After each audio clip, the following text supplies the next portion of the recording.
Well, here we are. Here we are again. Only this time, it's for Aviation Prattle, and not for war. But that's okay. Still gonna be a good stream anyways. We're still gonna have some fun. We're gonna talk about some birds and some planes that look really, really similar. May not be a total one-to-one conversion, but very similar nonetheless. Like, for instance, the B-2 Spirit. Right? Where are we at? Hold up. Get this figured out here. Hold on. Let's go. There we go. The B-2 Spirit. Right? Kind of looks like a peregrine falcon. Does it not? That's pretty fucking similar. Almost dead on. Nailed it. Designers at Northrop Grumman fucking nailed it. So we're going to just do a slight overview of the plane and then the comparing bird. At least that's what it looks like, right? The Northrop B-2 Spirit, also known as the Stealth Bomber, is an American heavy strategic bomber featuring low observable stealth technology designed to penetrate dense anti-aircraft defenses. A subsonic flying wing with a crew of 2. The plane was designed by Northrop as the prime contractor, with Boeing, Hughes, and Vought as principal subcontractors, and was produced from 1987 to 2000. The bomber can drop conventional and thermonuclear weapons such as up to 80 500-pound class Mk-82 JDAM GPS guided bombs, or 16 2,400-pound B-83 nuclear bombs. The B-2 is the only acknowledged in-service aircraft that can carry large air-to-air standoff weapons in stealth configuration. Legendary. Development began under the Advanced Technology Bomber ATB project during the Carter administration, which canceled the Mach 2 capable B-1A bomber, in part because the ATB showed such promise. But development difficulties delayed progress and drove up costs. Ultimately, the program produced 21 B-2s at an average cost of $2.13 billion. $4.04 billion in 2023, including development, engineering, testing, production, and procurement. Building each aircraft cost an average of US $737 million, while the total procurement costs, including production, spare parts, equipment, retrofitting, and software support, averaged $929 million per plane. The project's considerable capital and operating costs made it controversial in U.S. Congress. Even before winding down of the Cold War, dramatically reduced the desire for stealth aircraft designed to strike deep in Soviet territory. Consequently, in the late 1980s and 1990s, lawmakers shrank the planned purchase of 132 to 21. The B-2 can perform attack missions at altitudes of up to 50,000 feet. It has an unrefueled range of more than 6,000 nautical miles and can fly more than 10,000 nautical miles with one mid-air refueling. It entered service in 1997 as the second aircraft designed with advanced stealth technology after the Lockheed F-117 Nighthawk attack aircraft. Primarily designed as a nuclear bomber, the B-2 was the first used in combat to drop conventional non-nuclear ordnance in the Kosovo War in 1999. It was later used in Iraq, Afghanistan, and Libya. United States Air Force has 19 B-2s in service as of 2024. One was destroyed in a 2008 crash, and another was lost in a crash in 2022. The Air Force plans to operate them until 2032, when Northrop Grumman B-21 Raider is to replace them. Yes, but they look like a peregrine falcon in a dive, right? At least in my opinion, they fucking do. I think it's fucking uncanny.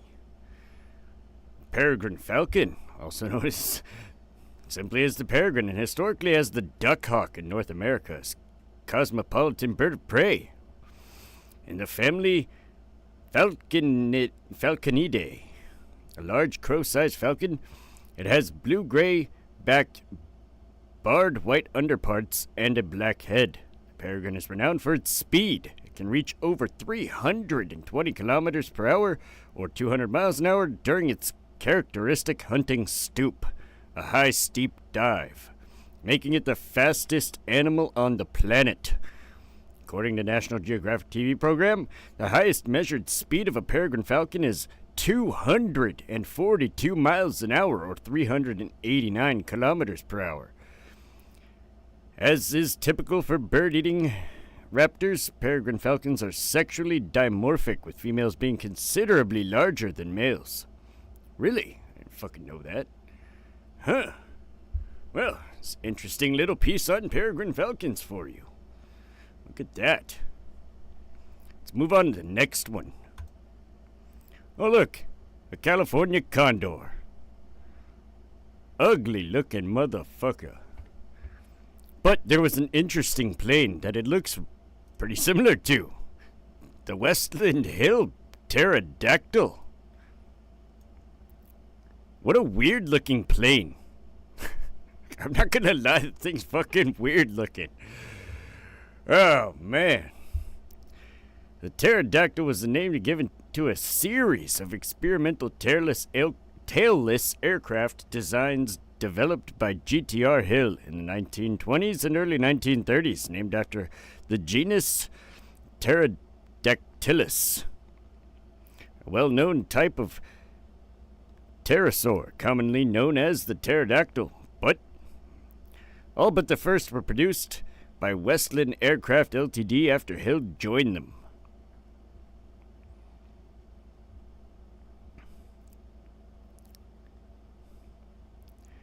Captain GTR Hill developed the pterodactyl series in an attempt to develop a safer aircraft. Many pilots lost their lives when their aircraft stalled, went into a spin, and flew into the ground, and Hill wanted to develop a design which was resistant to stalling and spinning. The pioneer J.W. Dunn had previously developed a stable aircraft in the form of tailless swept wings, and Hill took Dunn's ideas as his starting point. Helped by his wife, he constructed a prototype, which was flown as a glider in 1924. The design gained official interest in 1925. It was fitted with 35 horsepower Bristol Cherub engine and taken to Farnborough. It was later demonstrated to the Secretary of State for Air, Sir Simon Hoare. I don't know how to say his name. I'm going to go ahead and guess it's Hoare. All subsequent examples were funded under Air Ministry contract and built by Westland Aircraft, who took on Hill for this purpose. The first Westland built type, the Pterodactyl 1, was built to Air Ministry specification 23/26. It took the form of a brace shoulder wing monoplane with a fully moving wing tips and a single pusher propeller. Both tips were moved in the same way they functioned as elevators, in opposite ways as ailerons. It was designed or designated the MKIA or IB, according to which engine was fitted. It had subsequent models, flew initially from RAF Andover, the MKIA flying in 1928. MK2s and 3s failed to gain ministry acceptance. The next model built was a 3-seat cabin monoplane to ministry specification, in which all moving tips were replaced by conventional ailerons. An unusual feature was the use of variable wing sweep to provide longitudinal trim. Designated the Mk4, it first flew in 1931. The final Westland-built variant, the Mk5, flew the next year, 1932. Built to ministry specification, it was a two-seat fighter powered by a 600-horsepower Rolls-Royce Go-Shock engine, and differing noticeably from the previous versions, having a sesquiplane lower wing and tractor propeller. The lower wing was unswept and the end of short span, and braced to the upper wing. Forward propeller position, together with the tailless wing configuration, gave the rear gun turret an outstanding field of fire. Despite its performance and flyability in other respects, rivaling its conventional competitor, the Hawker Hart, it was not accepted for production. Associated with the Mk5 was a complementary Mk6 designed for a pusher variant with front-mounted gun turret, and the intention was to fly a mixed squadron, with front-firing machines leading and rear-firing machines behind. But the pterodactyl program was cancelled before any order for the Mk6 had been received. At the time of cancellation, wind tunnel models of the Mk7 four-generated reconnaissance seaplane had been tested, and a proposal for the Mk8 transatlantic airliner was being worked on. After World War II, Hill helped develop similar NRC tailless gliders in Canada. Returning to England, he developed the Aero Isoclinic wing and helped Short Brothers develop the Short SB-1 and the SB-4 tailless swept wing test aircraft. Dang. All from this ugly ass thing. Ew. I do believe this is the 4. The one before it had 600 horsepower. Because the one that had 600 horsepower had a front propeller, not a back propeller.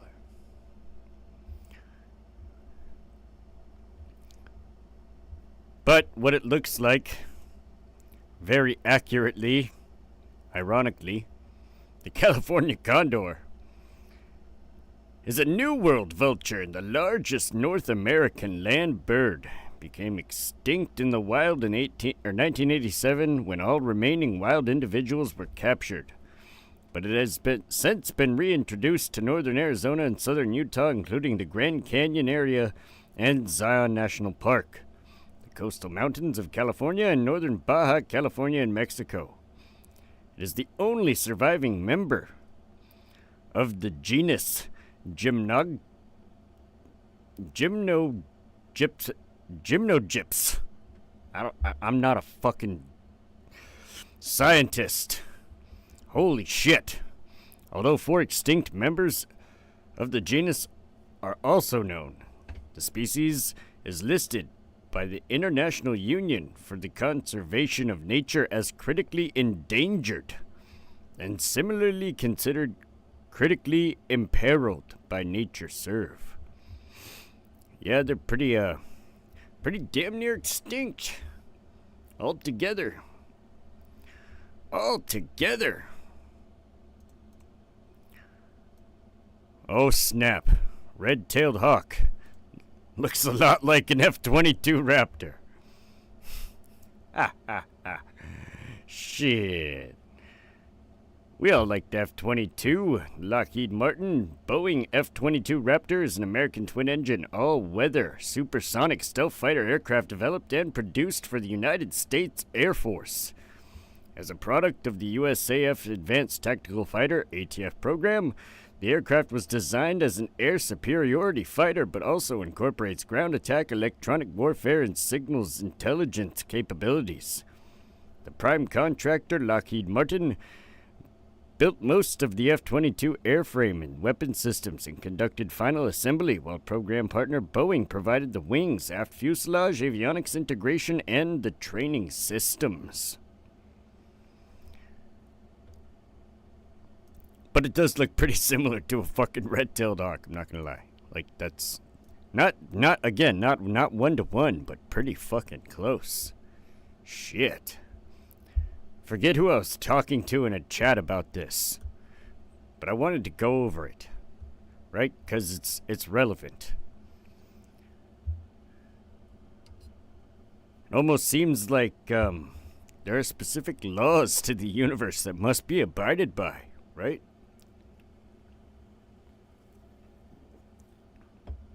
And when you understand what those laws are,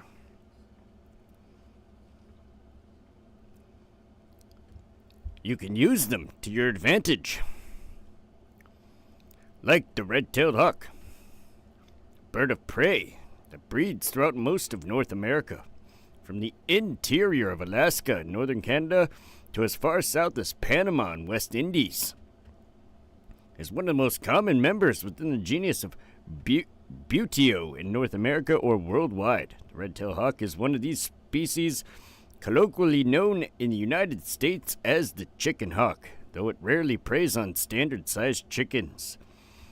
The bird is sometimes also referred to as red-tail for short, when the meaning is clear in context. Red-tailed hawks can acclimate to all the biomes within their range, occurring on the edges of non-ideal habitats such as dense forests and sandy deserts.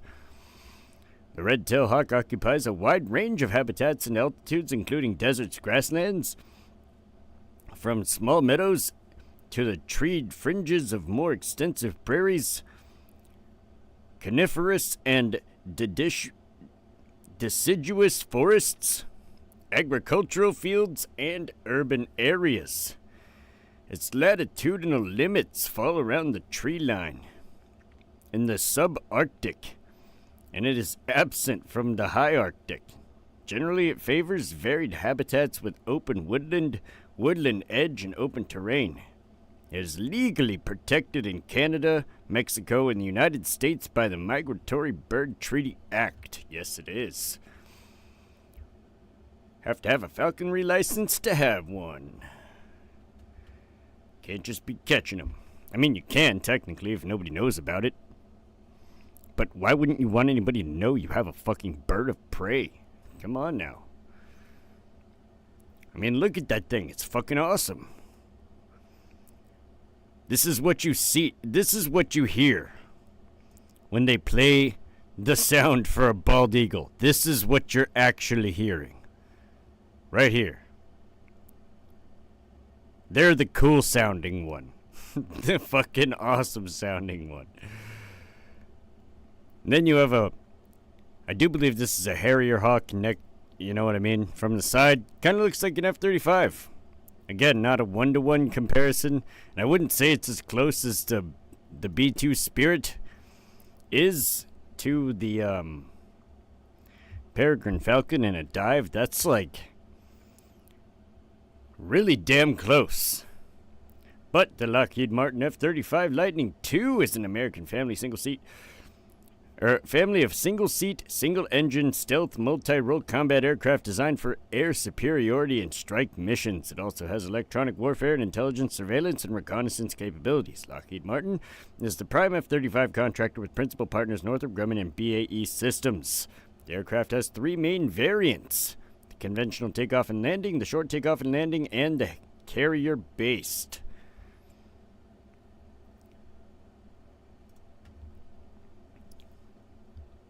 And because it can sit there and hover in one spot, we might as well talk about the Northern Harrier, also known as the marsh hawk or the ring-tailed hawk. It is a bird of prey. It breeds throughout northern parts of the northern hemisphere in Canada and northernmost U.S. The Northern Harrier migrates south in the winter with breeding birds in Canada and northern Great Plains of the U.S., moving to the American South, Mexico, and Central America, Midwestern Mountain West, and North Atlantic states of the U.S. They may be present all year. Oh shit, in the Midwestern Mountain West and North Atlantic states of the U.S., they may be present all year. This bird inhabits prairies, open areas, and marshes. Basically because it just flies, like it hovers in the wind current and waits until it finds something, and then it dives down and eats it. Nom nom nom nom nom. Nom nom nom nom nom. I think that's the last one, right? That's the last one. Yep. That's the last one. Which means we get to switch over to the other one. The one that is going to be featured. Said it in the Discord, but I didn't say what it was. Because I don't know, I think it looks cool. Now, I normally don't like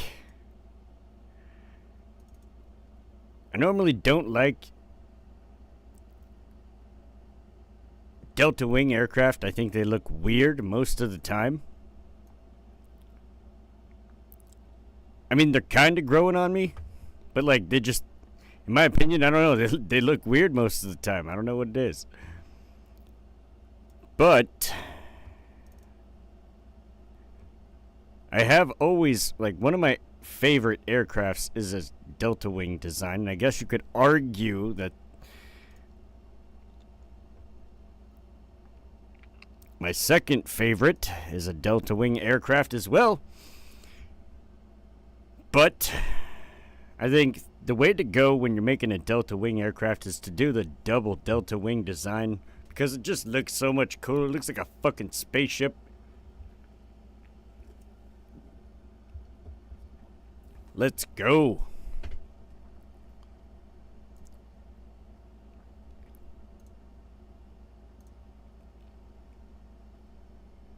The Saab Draken. The Saab 35 Draken is a Swedish fighter interceptor developed and manufactured by Svenska Aeroplane. Well, yeah. Saab. It was developed by Saab. I'm not even going to try to read the last word in that. Between 1955 and 1974. Development of the Saab 35 Draken started in 1948 as the Swedish Air Force future replacement for the then also in development Saab 29 Tunen day fighter and Saab 32B Lansen night fighter. It featured an innovative but unproven double delta wing, which led to the creation of a subscale test aircraft, the Saab 210, which was produced and flown to test the previously unexplored aerodynamic feature. The full-scale production version entered service with frontline squadrons of the Swedish Air Force on the 8th of March 1960. It was produced in several variants and types, most commonly as a fighter interceptor. Because it's fucking cool looking. Looks like a fucking spaceship. Let's go. Saab 35 Draken is known for, among other things, its many firsts within aviation. It's part of the reason I wanted to go over it. It was the first Western European-built combat aircraft with true supersonic capability to enter service, and the first fully supersonic aircraft to be deployed in Western Europe. Design-wise, it was one, if not the first, combat aircraft designed with double delta wings being drawn up by early 1950. The unconventional wing design also had the side effect of making it the first known aircraft to be capable of and perform the Cobra maneuver. The Cobra maneuver. I think I could be wrong, but I'm pretty sure the Cobra maneuver is something that's, I think they did it in Top Gun. I could be wrong. I could be fucking wrong. Could be wrong. Maybe I'm not. Maybe I'm not. We'll go over it later. That's part of it. We're gonna come back to the Cobra to the Cobra maneuver. It was also one of the first Western European built aircraft to exceed Mach 2 in level flight, reaching it on 14th of January 1960. The Draken functioned as an effective supersonic fighter aircraft of Cold War period, although it was never used in conflict because the Swedes have always just been fucking neutral. They've been prepared for war, but not really going to war. They're just like, we're neutral. Fucking Sweden. Neither W or L. They're just neutral. Fucking weird. Although it was never used in conflict, even though the type was designed to and intended as an interceptor, it was considered to be a very capable dogfighter for the era. In Swedish service, it underwent several upgrades, the ultimate of these being the J-35J model. By the mid-1980s, the SAF, Swedish Air Force's Draken, had largely been replaced by the more advanced J-37 Viggen fighter, while the introduction of the more capable Saab JAS-39 Gripen fighter was expected in service within a decade, also delayed. Although delayed. Yes, it was delayed. Not by long, though. As a consequence of cutbacks and high maintenance costs, the Swedish Air Force opted to retire the Draken during December 1999. The type was also exported to the air forces of Austria, Denmark, and Finland. Danish aircraft have been exported post-service to the United States, where they have been seen used as training aircraft for test pilots. Yeah, I think the Swedes kind of nailed it.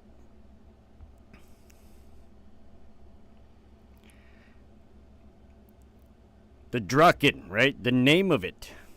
The Swedish word, Draken, has a double meaning, translating either as the dragon or the kite.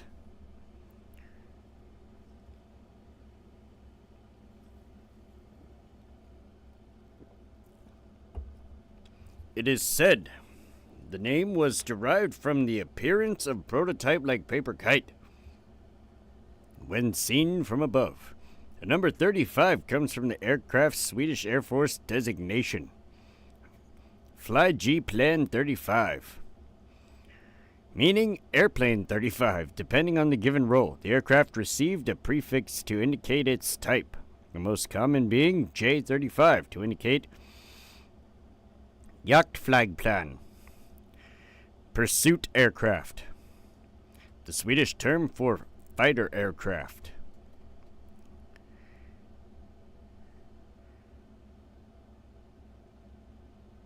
As jet fighter technology developed after World War II, Sweden foresaw a need for a supersonic fighter that could intercept bombers at high altitude as well as engage other fighters. During September 1949, the Swedish Air Force, via the Swedish Defense Material Administration, released its recently formulated requirement for a cutting-edge interceptor aircraft that was envisioned to be capable of attacking hostile bomber aircraft in the transonic speed range. The original requirement specified a top speed of Mach 1.4 to 1.5, but this was revised upwards in 1956 to Mach 1.7 or 1.8. Then, again, in 1959 to Mach 2. Hey, Auntie, how you doing? Am I an air sign? No, I'm not. I would be all kinds of fire. All kinds of fire. Just all around. All of the fire signs. It had to be flown by a single pilot, yet be capable of conducting combat operations under all weather conditions, night or day, while operating from relatively austere airstrips, carrying all equipment needed to neutralize modern jet bombers. Although other interceptors like the U.S. Air Force F-104 Starfighter were being conceived at the time, this fighter would have to undertake a role unique to Sweden, the ability to operate from reinforced public roads, which were to be used as part of wartime air bases. The aircraft also needed to be refueled and rearmed in no more than 10 minutes by conscripts with minimal training. You had to ask because of all the planes and birds and stuff? Well, you know,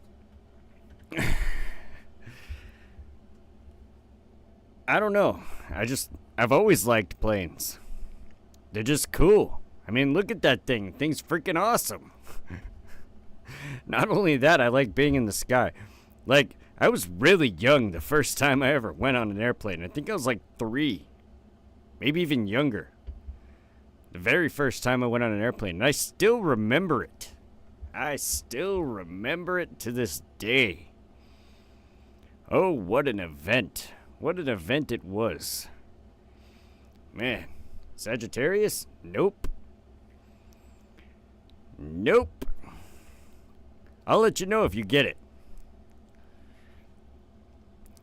Saab commenced work on producing an aircraft to meet these requirements. Preliminary studies found that the majority of critical issues posed by these requirements could be met with a delta wing configuration. However, to obtain an aerodynamically desirable location, the forward fuselage needed to be extended, making the aircraft too heavy.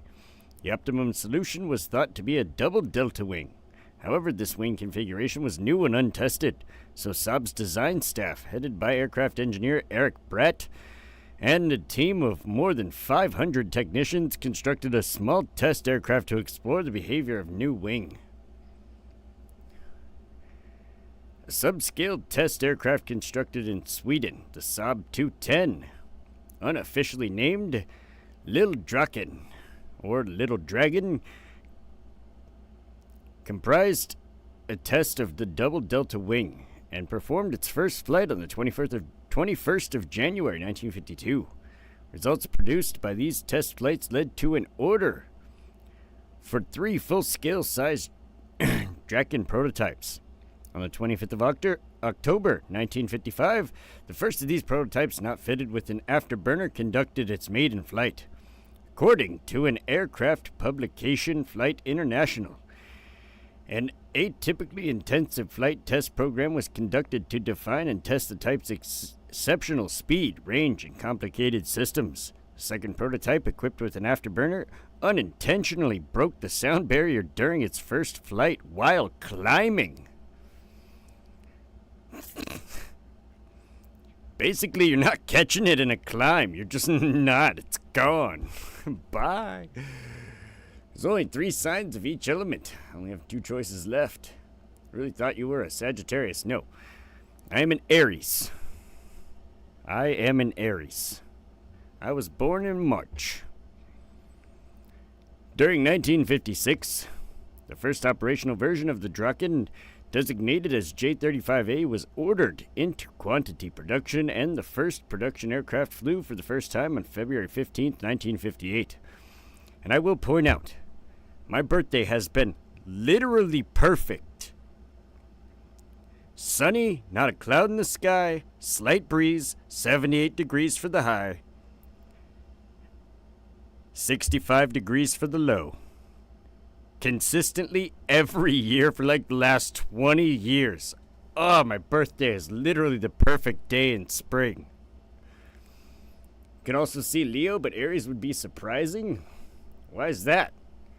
Why would Aries be surprising? I have a whole series dedicated to war. You would think Aries would have been your first choice. Ah, shit. Oh, man. During 1956, the first operational version of Draken, designated as the J-35A, was ordered into quantity production, and the first production aircraft flew for the first time on February 15th, 1958. Mach 2 was reached on January 14th, 1960, with test pilot Eric Dahlstrom at the controls of the J-35B prototype. The engine used was a slightly modified British-made Rolls-Royce Avon Mark 48A. Engine number 3459. Yay, now we're going to get into the good stuff, the design. You and Easy are the first 2 Aries to throw you off. That's wild. Well, I mean, Easy's a cool guy. And I would hope I am too. Shit. I don't know much about astrology, to be completely honest with you. I just know my zodiac sign because, well, it's pretty much everywhere. As soon as you put your birthday in or say your birthday, people are like, oh, you're this. It's like, yeah, I am. I don't know what that means. I don't know what any of that means. But I do know the Saab 35 Draken is a fighter aircraft equipped with the distinctive double delta wing. According to Flight International, it is difficult to differentiate between the fuselage and the wing. The design anticipates that would later be known as a blended wing body. Yeah, kinda. Because there's still a definite fuselage. I would say that the double delta wing fits the description better than a blended wing body. A blended wing body is more like... shit. I guess, the SR-72 is probably more of a blended wing body. I don't know. I'm going to have to think about that for a minute. You haven't looked at my video catalog? That would have been a clue. Yeah. Yeah, probably would have been a huge clue. It's alright, though. It's alright. I don't blame you. I haven't really put everything into playlists or organized it yet, so maybe I should get around to doing that. Ha! Lagging it, Damien. L. Major L. The design anticipates that would later be known as... Oh, wait, I already read that. The fuselage has a circular section, and the inboard portion of the wing is a large chord surface which extended almost to the engine intakes. It was possible to dispense with a tailplane, resulting in a clean, simple overall design. The leading edge of the inner wing was swept back 80 degrees for high-speed performance, and the outer wing 60 degrees for good performance at low speeds. The cockpit of the Draken featured mostly Swedish-sourced instrumentation. Successive models introduced various improvements to the cockpit fittings, such as the revised canopy and new avionics. For export customers, the Draken was outfitted with a Ferranti-built Airpass 2 fire control radar, which was effective for acquiring various air-to-air or air-to-surface targets, along with ground mapping mode, working in conjunction with the aircraft's navigation systems. Damn! Talk about a complex fucking link of technology, my goodness. Typically, 2 separate radio units would be installed along with high-speed data link and 2 navigation systems. As there is no natural feedback placed on a stick, artificial forces were generated by a Q-field system. The Draken was also fitted with a 3-axis autopilot. The fuselage of the Draken consisted of 2 sections, a front and a rear, jointed by bolts. The forward section, which was integral with the intake ducts and neighboring with the wing structure, accommodates the fire control radar, cockpit, nose, undercarriage, integral fuel tanks, and various systems. The rear portion, which was manufactured as a single piece alongside with the rest of the rear inner wing, contained the engine and afterburner, bag type, fuel tanks, armament, main landing gear, and other systems.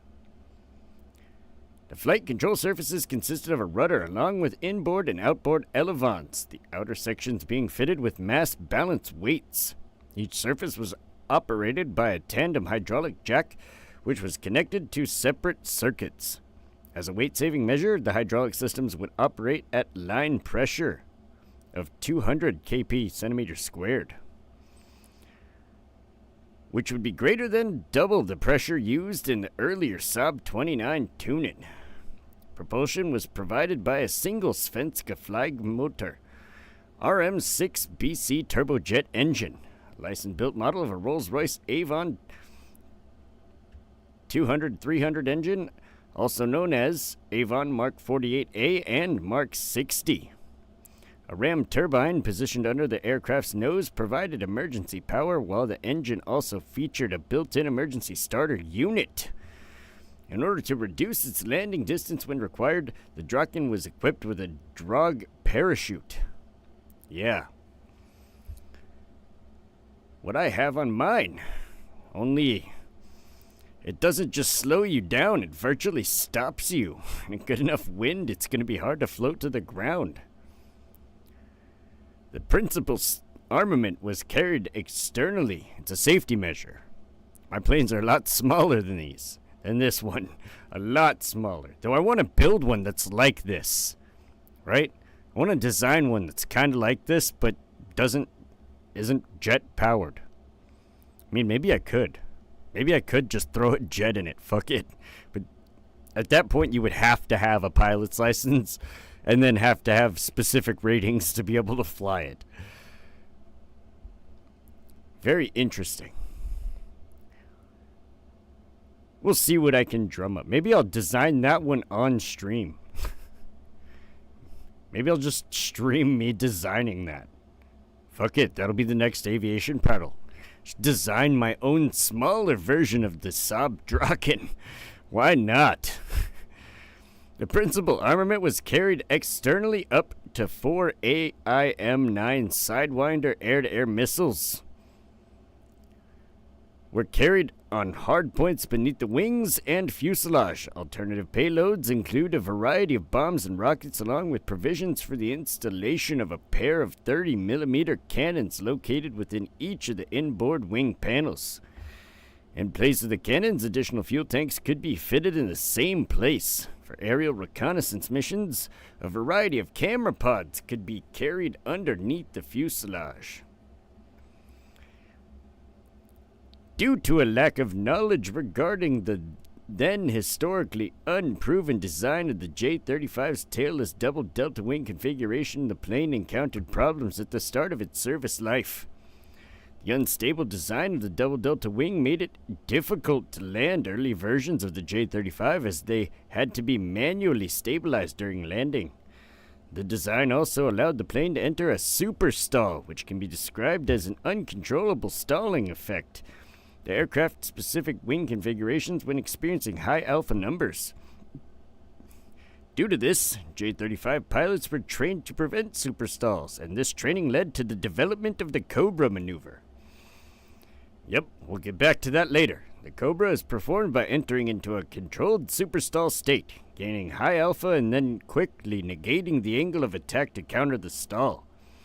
This forces the airframe to act as an air brake for a few seconds, which rapidly reduces the speed. The Swedish Air Force is the first air force to have discovered and developed the Cobra maneuver. The Swedish named it Kort Parad, or Short Parry, after the fencing maneuver of the same name, in English known as Beat Parry. Yes, initially it was used during training to teach pilots how to counter superstalls. However, it also saw secondary use as a combat maneuver, which would cause a pursuing enemy fighter to overshoot, allowing the pilot to riposte. Yes, I have footage of that. Yes, I will be showing it. You've never flown? Really? You've never been on a plane, Auntie? Wow. It's pretty exhilarating. It's one of my favorite experiences, especially when you're, way up there and you kind of get to see, like, I don't know how to describe it, but a sunset from being 35,000 feet in the air is unlike any sunset I've ever seen on the ground, right? Like, I can't help it. I almost feel like the colors are different. It's just a different perspective. The way that the light shines on the clouds and the earth at the same time. It's very peaceful. It's almost one of the most peaceful experiences I've ever had. It's being at 35,000 feet during a sunset, just kind of cruising. Insane. Amazing. And you don't even have to have a pilot's license to do that. You could just take a flight from, Los Angeles to Phoenix and have the sunset occur while you're flying. You know what I mean? Just time it right. Look out the window. Same experience, only then you get to actually be like listening to music and shit and even make it better. You've never really had anything far enough away that wanted to get to that I couldn't drive to. Well, I mean, same, right? I've driven from northern Illinois to southern California. I've driven all over this country. The United States is fucking huge. This is part of the reason I started this company, is so that it's like people don't have to spend that 28 to 31 hour drive from Chicago to San Diego. Oh my goodness. What a terrible experience. And then, to have to fucking stand in a line and wait this place or that place and purchase a ticket, and it has to be months in advance or it's fucking expensive beyond belief. Yeah, no, fuck all that. I'd rather just fly my damn self, and I'm sure there's a lot of other people out there that would rather fly them damn selves, especially if they knew it was safer than traveling on the road. Statistically. See, the way I'm designing my planes is vertical takeoff and landing. So you can just take off from your driveway. Go land wherever the hell you want to. Take off from wherever you landed at and land back in your driveway. It'd be like owning a car, but owning a plane instead.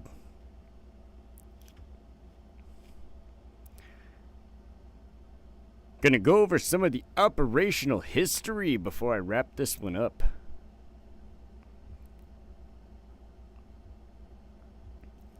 At the end of 1959, deliveries of the J-35A Draken commenced to the Swedish Air Force, the first unit to receive the type of being Fighter Wing F-13 stationed at Norrköping.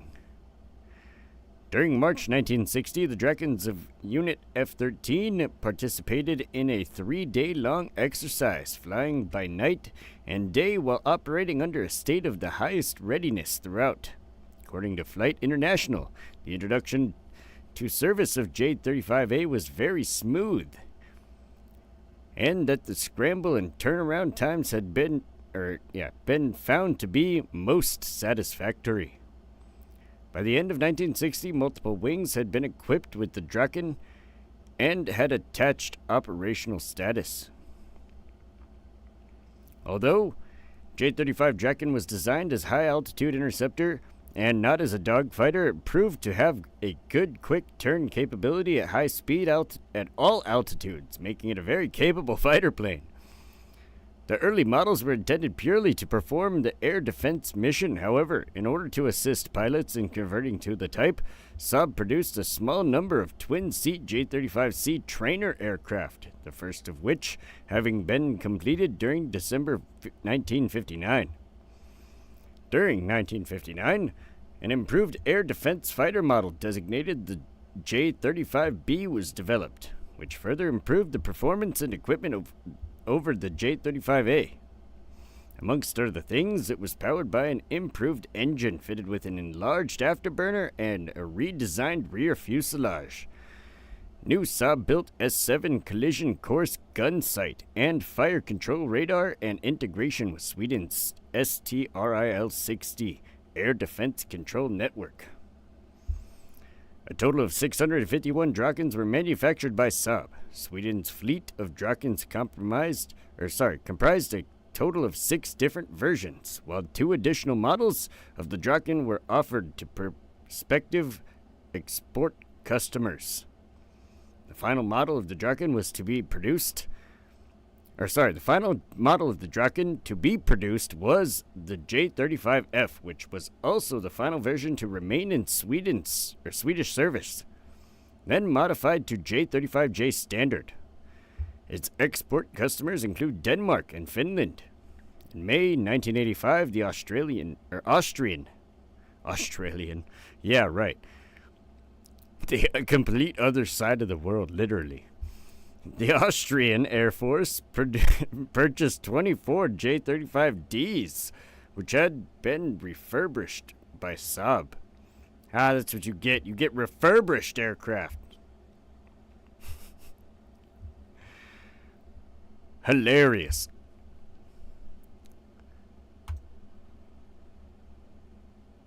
Where's the mouse? Hello? There it is. Found it. Found it! Found the mouse. Now we're going to go over the Cobra maneuver.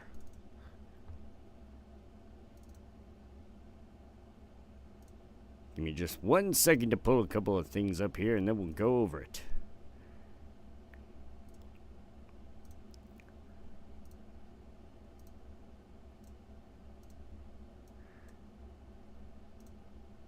Perfect.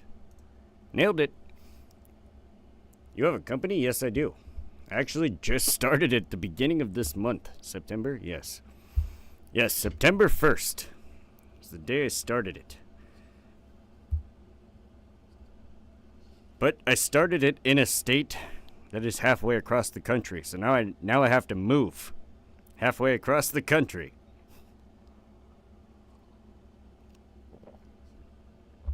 Which I'm not complaining about. I was planning on moving there anyways. That's why I started the company there instead of where I'm at currently.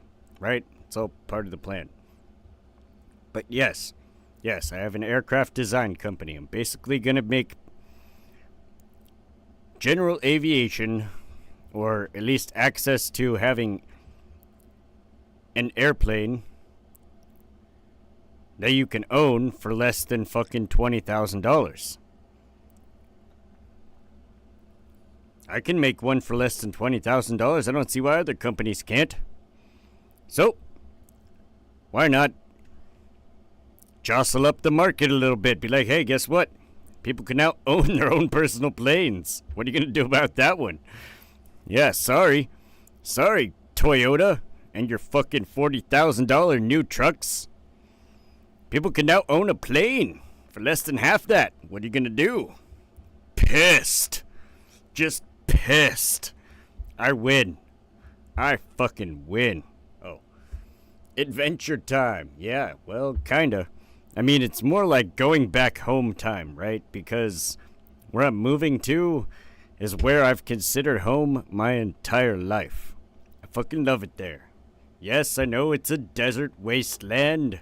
No, it's not really a desert wasteland, but it is still a desert.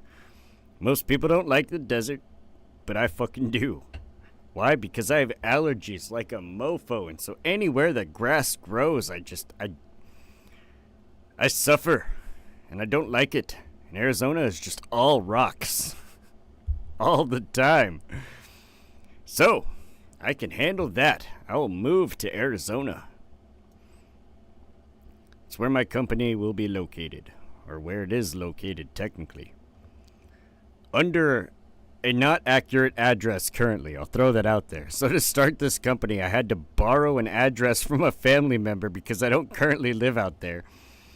So I had to borrow an address from a family member to even start my company in the first place. So shout outs to them. Let's go. That can be an adventure. Oh, it will be. Trust me. And I'll stream every moment of it. That's been the plan for... So Aviation Prattle isn't just me, rambling on about aviation nonsense. It is going to be in accordance with the business that I started, right? Part of that is so that the general public can kind of get a view of what it's like to start a business and then, work towards it with basically everything and every fiber of your being until it goes somewhere. What it takes to succeed in the world and get shit done. And at the same time, to show that mostly the thing that's holding you back is yourself. Most oftentimes. Right? I don't think I'm wrong. But that is also just my opinion and I'm entitled to it. The Cobra Maneuver, or Dynamic Deceleration. In aerobatics, the Cobra Maneuver, also called Dynamic Deceleration among other names, is a dramatic and demanding maneuver in which an airplane flying at a moderate speed abruptly raises its nose momentarily to a vertical and slightly past vertical attitude, causing an extremely high angle of attack and momentary stalling of the plane, making a full-body air brake before dropping back to normal position, during which the aircraft does not change effective altitude. And that looks a little something like this. I know it's hard to see. Cameraman had one job, fucking failed, but there it is. What a beautiful look.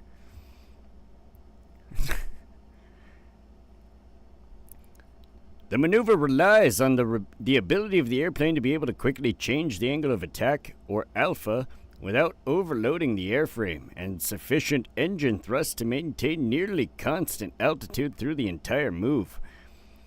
But also post-stall stability and aerodynamics that allows for the recovery to level flight. The maneuver demands accurate pitch control, alpha stability, and engine versus inlet compatibility for the aircraft, as well as a high skill level on the part of the pilot. Now, okay, coolness. Yeah, now I can see that you're an Aries. The Cobra Maneuver is an example of super maneuverability, specifically post-stall maneuvering. The ERPS maneuver and the helicopter maneuver are similar post-stall maneuvers that are often executed by 4.5th generation and 5th generation fighter aircraft employing thrust vectoring. The maneuvers. Now, this plane, the Saab 35 Draken, did not have a thrust vectoring system and could still do it. Could still do it. No thrust vectoring. Could still pull that shit off like a champ. W, Sweden. I only say that because I'm majorly Swedish. But still, I'm not being biased. I'm just saying, W, Sweden. W, Sweden's aviation.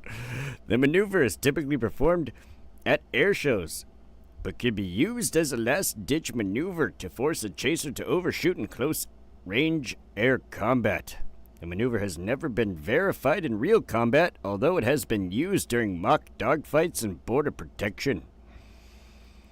Yeah, so on that border protection thing, it's kind of funny. One of the Saab pilots actually, like, there was a Russian plane approaching Sweden's airspace, and one of the pilots went up to the edge of the airspace and just kind of pulled one of those maneuvers like, hey, dude, what's up? And they turned around and ran away. They were like, yeah, no, fuck that. I mean, they didn't really turn around, but they avoided the Swedish airspace. They were like, okay, we're not trying to get intercepted right now. That sucks. But Sweden, they know what they're fucking doing. Some engineers over in Sweden, I tell you. Freaking love it. Not only that, Sweden is just a beautiful place. Determination is very Aries. Yeah, well, maybe I'm determined almost to a fault sometimes. I feel like it might get in the way. Get too busy doing shit, and then, like, I have friends I haven't talked to in well over a year. In fact, most of my friends I haven't talked to in well over a year. Like,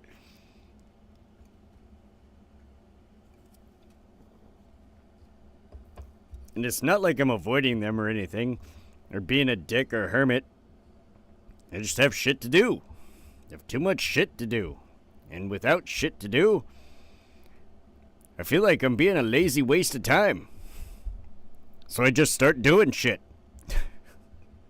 I'm always keeping myself busy.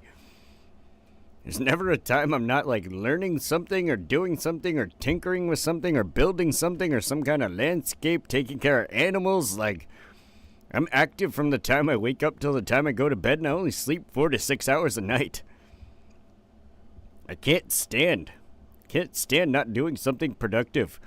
That's why, like, I'll have a chill stream, but it'll still be like, there'll still be an objective to the stream. It'll still have some kind of direction.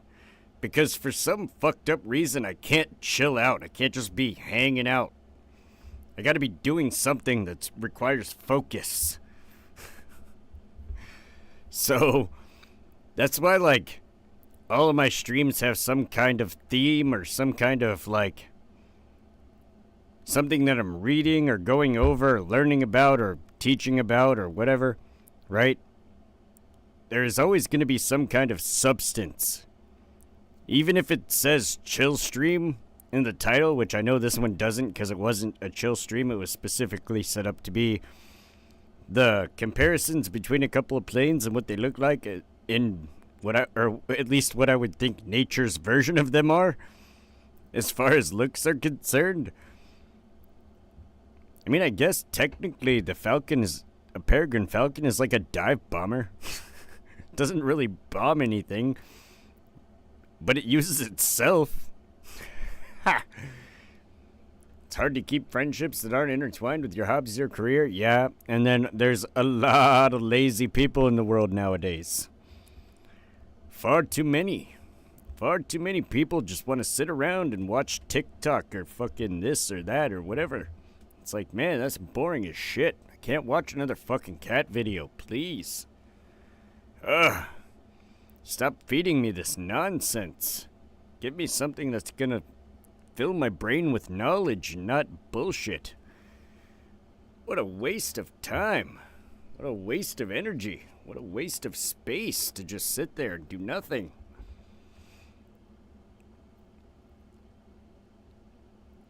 Too many dudes. Too many dudes in this world are too lazy. Not creating anything, not building anything, not doing anything. At least not anything productive. Like shit.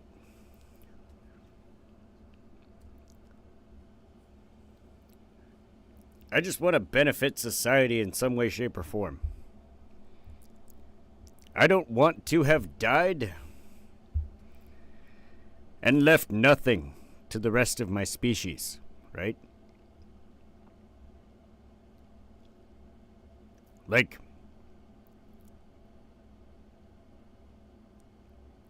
no matter what the gift is, as long as it's long-lasting and beneficial to society, I could give two shits what the hell I do for society, as long as I do something, right? I mean, I guess that's kind of how I was raised, too. Because those exact words, or not those exact words, but words very similar. Like, if I were to have directed that outward instead of inward on myself, it would be my grandfather talking to me, right? So, in order to be useful, I got to do something. And while I do provide a benefit by teaching people how to use their bodies, which overall, parkour and free running, regardless of how you want to look at it, is just going to benefit you on an infinite amount of levels regarding fitness, confidence, competence, etc., etc., etc. I could go. I probably should do a whole stream on it. I probably should just do a whole parkour focused stream that talks about everything and anything that goes into it, what its benefits are and all that stuff, right? Just to kind of get that out of the way so people have a reference point for what I'm talking about. But there is a level of benefit that comes from it that is extremely overlooked because of how pretty the pros make it look, right? All the parkour pros make it look so good and visually pleasing that you don't really think about all the work that goes into getting to that point. And the kind of person that develops, right? Laziness makes you nauseous, I'm telling you. Oh my goodness. I can't stand doing pointless shit. I get that from my dad. He'd be reading about a hobby he was learning to relax, never slowed down until he had to. Yeah, man, I'm telling you. Like, I got hit by a car in 4th grade. I'm not going to be like crybaby mode about this because despite that fact, I fucking, you know what I mean, still push through like a champ and fucking work 12 to 16 hours a day regularly. But my back only hurts when I'm not doing something, right? That's when it fucking hurts, is when I'm not focused on something else. And so, like, I keep moving to avoid the physical pain from being, you know, thrown 35 feet through the air when I was a kid, right? So, you know, but I'm not going to let that stop me either. That shit's wild, too. And that's what I mean by crybaby nonsense. So I have this one specific friend. I'm not going to throw him under the bus or dox him or get, you know, put his name out there. But I do have this one friend. You know who you fucking are. You know who you fucking are. Give you shit for it all the time. But, like, this man, 1 year younger than I am. So, early 30s, right? This man's in his early 30s. And this man will get, oh, my neck, it's just a little sore. My neck's just sore, it's just kind of stiff. Will stop working to go take a 3.5-hour nap because his neck is sore. This is the kind of men we're breeding in the world. What is going on? No! Who cares if your neck hurts a little bit? Push through it, you wuss. Damn it.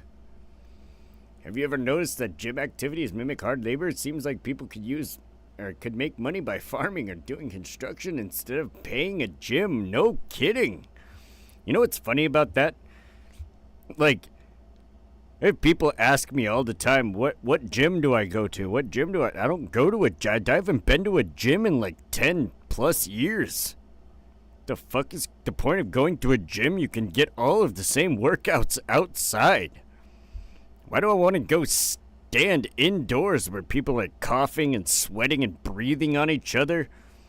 Because if you'll notice when you go into a gym, when people are working out, while they may be one treadmill over, they're all grouped up in one corner. There's a whole wall of treadmills, but there's like 5 people that are all like separated by one, but they're all in the same area. Human beings just group together naturally. It's like, I don't want to be in an enclosed environment like that while y'all are working out. Y'all are smelly. Nasty motherfuckers. Gotta air yourselves out. Get out of the building. Ugh.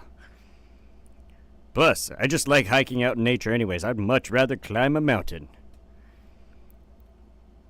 than go bench press at a gym with some dude sweating over me trying to freaking spot me on some weights. Like, fuck all that nasty bullshit. But yeah, I totally get what you're saying, because I literally have a 16-acre plot of land right now that I live on. That is also a small farm with goats and chickens and all kinds of other shit, plants and vegetables and whatnot. A lot of manual labor. A lot of lifting. A lot of gym activities without the gym. You are correct. You're not wrong. You can get the exercise and have something to show for it. Exactly. I mean, you're not wrong.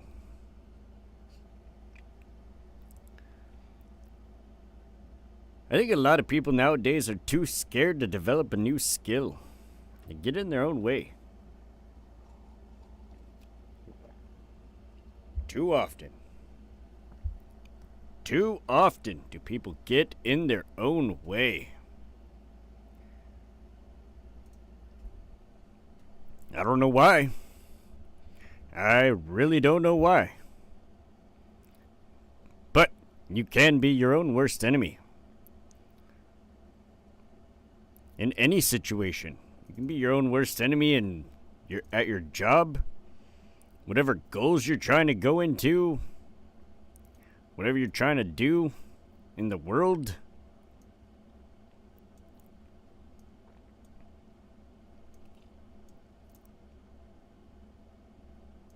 I mean,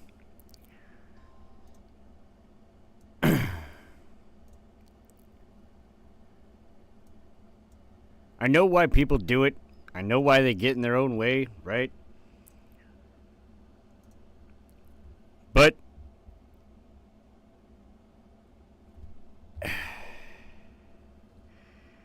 if there was something I could do or say to convince people that risks are meant to be taken, and the only risks that you really should worry about are the ones that might end your life, right? Like, I'm about to move halfway across the country. Pick up all my shit and move halfway across the country. To a part of a state that I've actually never lived before. So I've been all up and down in Arizona, but I've never lived in northern Arizona. Never spent a prolonged amount of time there. Well, I'm about to, right? It's a new experience.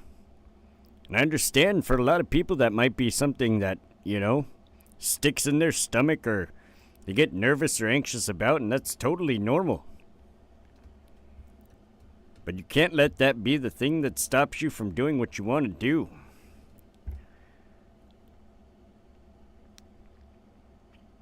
Gotta push past that.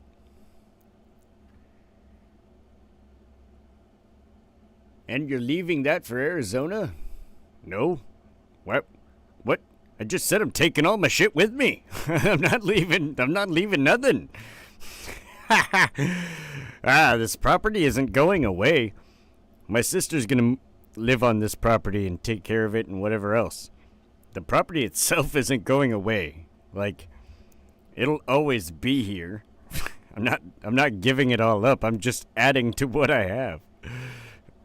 I'm taking my shit and moving it back to where I consider home, right? I ain't giving nothing up. Plus, if you think about it, the land I'm gonna be living on has to be big enough to put an airstrip and an airplane factory on. So I need a warehouse big enough to build an airplane and house an airplane, at least 2 or 3 at any given time.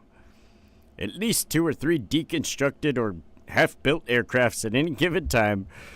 So I need room for that. I need room for one that's complete. Right? So it's got to be a big enough warehouse to be a hangar for a couple of planes. And then I need an airstrip. So it's going to be acreage too. You know what I mean? It's not going to be like... Not going to be a small property. I'm not going and buying some like house out in the suburbs. Ew. Suburbs. Hell no. I'm going out and living out in the middle of nowhere. Just like I am right now. Holy shit. I avoid groups of people like the plague, man. The land? Yeah, I know. Yeah, I know. Land ain't going nowhere. The property I live on now, while it may be technically mine, it's not mine, right? I mean, it is, but it's not. Me and my sister both own the property that I currently live on, right? Because it was given to us both by our mom. So, but I'm not going to get into that whole situation. It's personal stuff. But, so while this property, you know what I mean, belongs to me and my sister, it's not, you know what I mean? Like, I don't want to live in the middle of the country, right? I don't want to. As much as I love it, I don't want to. I just, like, I can't stand waking up in the morning and then not being able to breathe because my allergies are just, my face wants to explode and it's fucking 78% humidity, so it's like breathing in a fucking steam shower while you have allergies. You just can't do it. I cough for like 35 minutes and I'm sneezing all day. I'm itchy all the time. I'm like, fuck this. Holy crap. Getting a cultivating an oasis on your land and have to have your personal property on? Well, you see, luckily for me, if you buy just a plot of land, right? Because that's all this property was when it first was purchased. It's just a fucking 16-acre barren plot of land. And now there's like... Fuck. There's 2 houses. Like 6 or 7 little other buildings that are used for various other fucking things. There's a couple of fucking trailers and shit on it. Like, there's a bunch of shit on this property now, right? And I can do the same thing wherever you go. You can do the same thing, right? It's actually far less expensive, and in my opinion, it's better to do it that way, right? Build your own shit if you're capable of doing it. Obviously, not everybody is capable of building their own house. I feel like they should be. If you're a man, you should be fully capable of building your own house. But either way, right? It's still fucking... How do I put this? It's more personal when you do it your damn self, right? Like, it's gonna be my house when I'm done building that shit. And it ain't gonna take me very long. It's not like I need to build this massive mansion. Although, whatever I build, I can continually add on to for perpetually ever, because this is where I plan to stay for the rest of my life. Should look into it. Yeah, oh, tried to help your sister like that? She'd rather move where she doesn't have to help? or family nearby, I'm starting to think she likes to have things hard enough to have something to complain about. Well, that's unfortunate. My sister just basically moves wherever the hell my mom moves, right? And when my mom first bought this property, the people that she had working on it were really screwing her hard. I'm not going to get into the details about it, but they were really screwing her hard. And I lived in fucking California at the time. I lived in Southern California at the time she bought this property. People were fucking with her hard. She doesn't live on this property. She lives in a lake house, 45 minutes away, right? But she had this property for a very specific reason.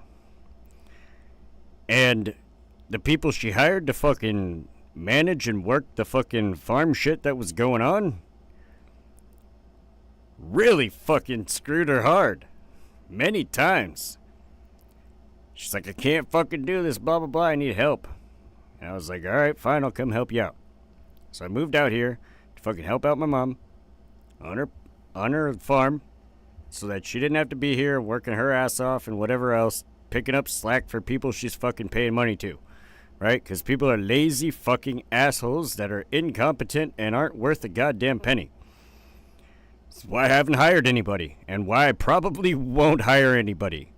That's like outside of my own family that I know are competent, right? Which is like my 2 little brothers and a couple of my cousins, and that's it. All of whom I know are perfectly competent because I had a hand in fucking, watching them and raising them, watch them grow up. All of them know parkour, all of them know martial arts, you know what I mean? We all think really similar, so, fuck all that DEI shit, fuck all that, oh, you have to be that. No, I'm only hiring people it's a family-owned company, and it's gonna be that way, and it's gonna stay that way. Holy shit, I cannot stand incompetence, and I've watched too many people that own their own businesses or whatever get fucked over by incompetent fucking assholes or thieves. Or just straight up thieving bastards. So, naturally, I'm not going to have anybody fucking treat my goddamn mother that way. Any of my parents. Shit, if somebody was, assuming my dad wouldn't handle this shit himself, because he would totally handle this shit himself. Don't need to worry about him. You know what I mean? I would like to be a little more protective of my mom, because she's a woman. And, it's incumbent upon men to protect women, and I do love both of my parents very much. They took very good care of me, so it's, only right that I do the same for them in any given situation. So, obviously my dad and my mom are divorced. If you didn't catch that, my dad lives in fucking Washington State, my mom lives in Oklahoma. Okay? That happened. That's when it happens, when family isn't close by. Yeah. Completely understand that, yeah. So I, had to move out here and fucking regulate. I put my parkour business on the back burner. I put a bunch of shit on the back burner to make sure that, everything was fucking solid here. Well, when my sister decided that she was gonna be fucking cool enough and awesome enough and badass enough to handle it by herself and take over, I was like, sweet, I can fucking move. And by that point, my mom had already been like, well, the property is fucking, you got to figure it out between you and your sister. It's both of your guys' property. And I was like, well, I'm fucking going back to Arizona, dude. Love you, Mom, but if you don't need my help anymore, I'm out. I am fucking out, bro. I got shit to do. I got stuff I want to do. I want to go back home. Right? But initially, I came out here to fucking regulate on some fucking assholes. Which I did. And they fucking promptly got fucking 86'd, kick rocks. See you later, motherfucker. You're done. You're done. I don't want no more of your bullshit. Just, there's the door. Don't let it hit you on the way out. I'm sorry about your luck, Charlie, but you can go fuck over somebody else. Not today. Not on my watch. You understand that too? Yeah. So, yeah. Anyways. Now, that leads us back to present day, where I'm just like, well, fuck it, man. School's back in session, right? So, the vast majority of my parkour students are fucking in school. So I don't have them anymore, right? It's a summer thing usually. It's mostly a summer gig. That's where I make most of my money, and then I just kind of save. And then whatever I make on the side throughout the year, fucking, you know. I'm not going to disclose how much I make. It's a pretty good amount. Definitely not poverty line. But I'm definitely not the richest person either. But I do pretty well for myself. I'll put that out there. I do well enough to build my own airplanes. Ah, shit. But I don't only teach parkour, right? I teach fucking... To be real, the majority of my clients are actually older men in their fucking 60s, late 50s, early 60s, sometimes mid 60s. And a lot of what I have, like a lot of what they come to me for is range of motion, like pain mitigation, random exercises to keep up their stability so that they're not tumbling over and like losing balance and shit like that. You know what I mean? Like, I help out a lot of old people. It's not what I intended when I started my business, because my business started in a park with some other kid's dad walking up to me because I was teaching one of my cousins at the time. And some other kid's dad came up to me and was like, hey, I saw you fucking blah, blah, blah, being a ninja out here. Would you be willing to teach my kids? How much do you charge? And I was like, ah, fuck, man, I never thought about that before. Well, that was the birth of my parkour company. But then, when I started advertising it, you know what I mean? Because I have a certification in fitness, it's my National Academy of Sports Medicine book right there. Because I have a certification to be a personal trainer, I decided, well, fuck it. Let me add fitness to the, to the list of things that I teach. And because I focus so heavily on range of motion, flexibility, stability, stamina, you know what I mean? Like, because I focus on all that shit,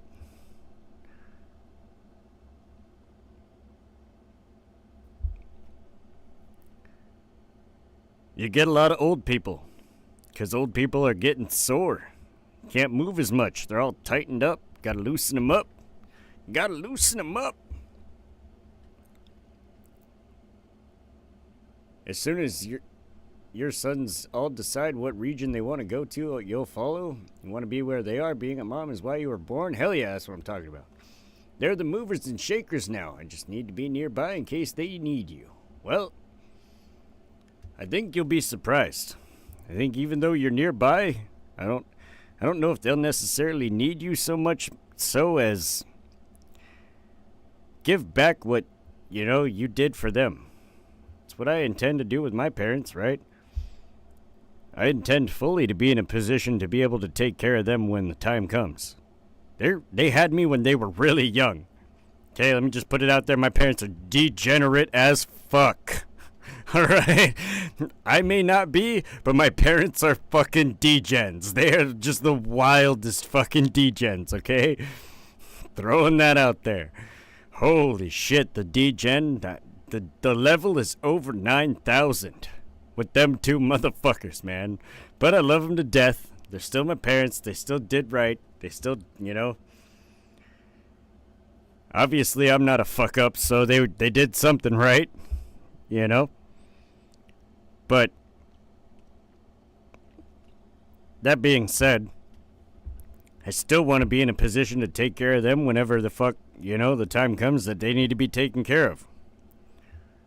Regardless that I'll be approaching that point too. Because by the time they're that old, shit, I'll be approaching. Fuck. My mom was 18 when she had me. My dad was 20.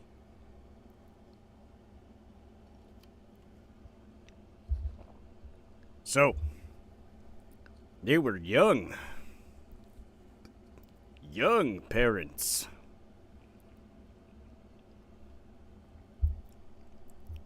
I'm not complaining. I had a fucking... While it may have been an interesting childhood, I'm not going to get into the specifics of it. It was fucking... You know, I can't complain either. Can't complain either. Shit, it's already 2:30. Look at that. Well, fuck. Moms see stuff their kids don't, even when the kids are adults. Parenting doesn't stop. Oh, I could imagine that. Trust me. I know. Doesn't matter how old I get. Fuck, my kids will always be my kids. And I know my parents see me that way, but even still. I mean, I watched my parents take care of their parents when, you know, their parents got too old. So, it's only natural that I do the same. They took care of me when I was fucking a little tyke. Just a little guy. From the time I was born till I decided to say, fuck you, I'm gonna rebel and I want the fuck out of here. When I was 18. Went and did my own shit for a minute. Because I was mad. And then I got over my bullshit. Was like, alright, fine. I'll stop being a crybaby.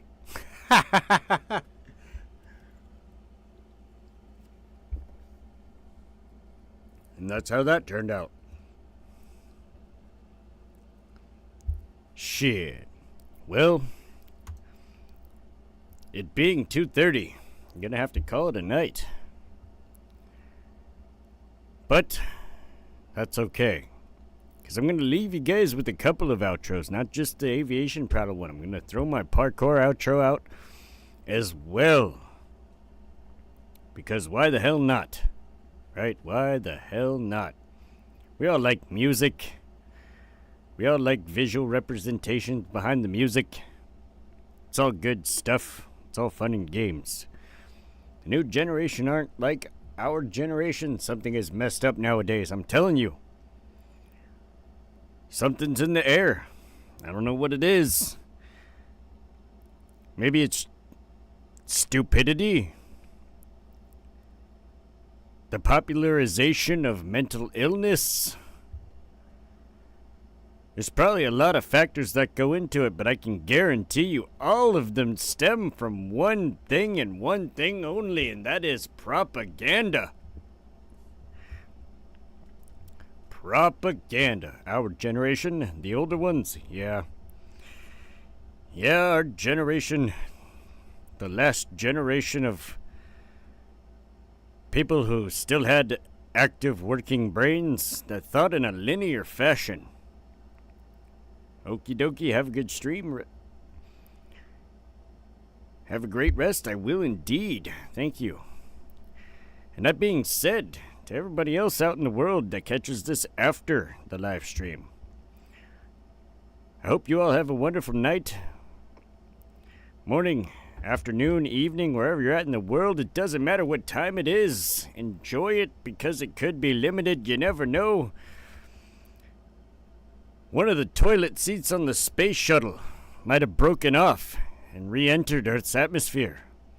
And it could just crash into your house while you're sleeping and completely obliterate you and your neighbor without you even knowing. And then your time would be up. So, that being said, enjoy the time you have. You never know what could or when could happen. Just that it is inevitable, and one day it will. Ah, shit. That's fucking awesome. You guys have a wonderful night. I'll catch you next time, probably tomorrow night, 12:30 Central Standard Time. As for me, I am outward. Deuces. Jesus. Ah.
Face to face I found my pain beneath the lies and broken dreams. Lost the love I had in me, it tore me apart, fade away. I felt so lost, but I held on to what I had. For what it's worth, if you're feeling low, just know that you can, yes you can.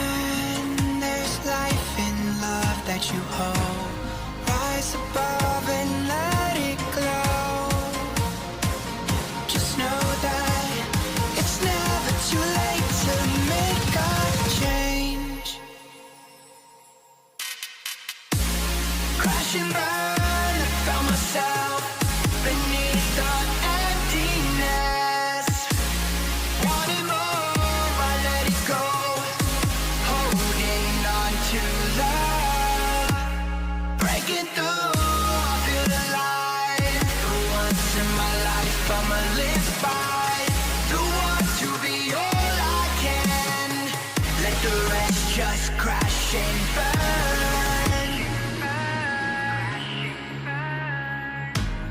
Crash and burn. Oh, oh, oh, oh, let it crash and burn. This one for the person who feels alone. This one for the hero who has no home. This one for the one who live for hope. Changing better days. Pick your head up, keep on fighting.